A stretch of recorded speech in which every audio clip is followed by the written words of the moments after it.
ओम नमः शिवाय। जय श्री कृष्णा। कार्तिक महात्म्य। धनतेरस की कथा।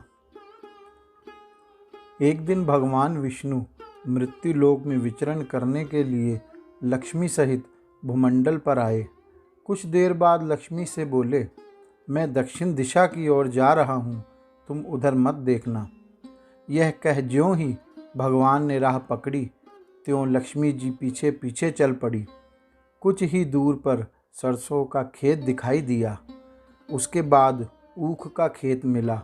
वहीं लक्ष्मी जी ने श्रृंगार किया और ऊख तोड़कर चूसने लगी।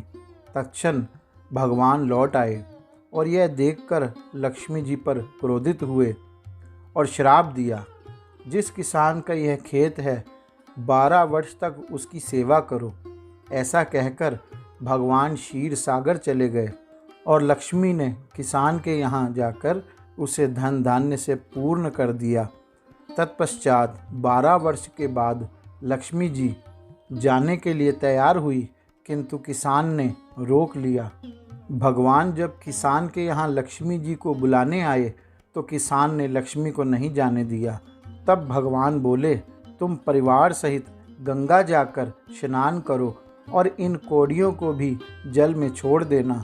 जब तक तुम नहीं लौटोगे तब तक मैं नहीं जाऊंगा। किसान ने ऐसा ही किया।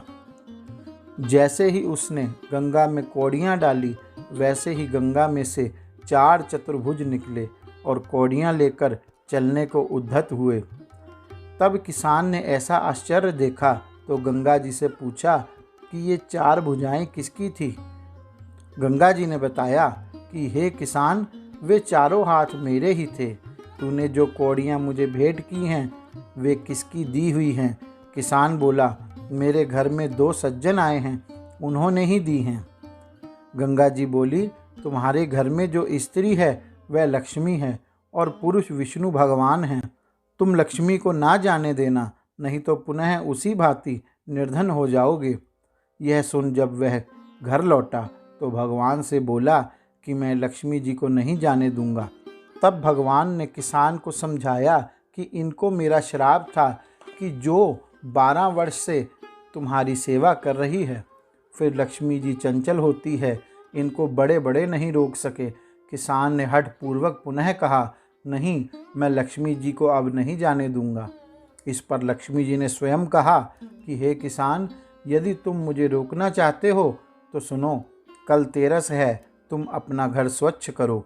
रात्रि में घी का दीपक जलाकर रखना, तब मैं तुम्हारे घर आऊँगी। उस समय तुम मेरी पूजा करना, किंतु मैं तुम्हें दिखाई नहीं दूंगी। किसान ने कहा, ठीक है, मैं ऐसा ही करूँगा। इतना कहा और सुन लेने के बाद लक्ष्मी जी 10 दिशाओं में फैल गई। भगवान देखते ही रह गए। दूसरे दिन किसान ने लक्ष्मी जी के कथानुसार पूजन किया। उसका घर धन धान्य से पूर्ण हो गया। इसी भांति वह हर वर्ष तेरस के दिन लक्ष्मी जी की पूजा करने लगा। उस किसान को ऐसा करते देखकर कितने ही लोगों ने पूजा करना शुरू कर दिया। गौरी शंकर भगवान की जय। जय श्री कृष्ण।